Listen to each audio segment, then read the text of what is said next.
painting sold right away to one of the biggest art collectors in the country, Hmm. and people just went nuts over it on Facebook and YouTube, or yeah, on Facebook and that. Yeah.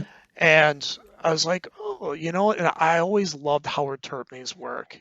Even when I had no clue what I was just going to do wildlife and landscape, I remember seeing one of his books, just like, wow, this guy can paint. This is incredible. Hmm.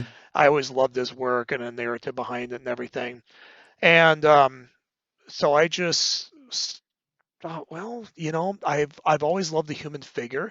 Even when I was strictly wildlife and landscape, I dabbled figurative work. Hmm. When I was a graphic designer, I bought the Barge, I think it's pronounced, figure drawing book from it was a late 19th century figure drawing course, and I'm probably mispronouncing it, but anyway, I bought that book, and on my lunch breaks, I would go and I would do figure drawings, Hmm. from these plates. And I always thought the human figure is one of the most beautiful things there is. Hmm.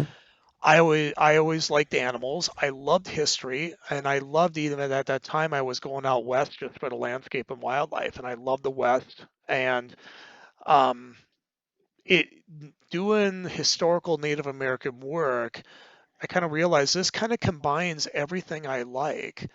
I love history. I love, that whole like Dances with Wolves. I know not all of it might be entirely accurate, Sure. but a little romanticized, but I still love that. Sure. The book I read, When the Legends Die.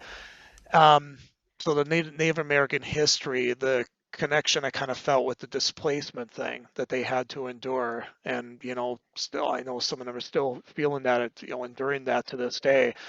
Um, the wildlife, the animals, the landscape. I always loved the shape of a figure on a horse Yeah. and the landscape and everything. It's like the human figure. This all just comes together in Hmm. one subject for me, and that's it.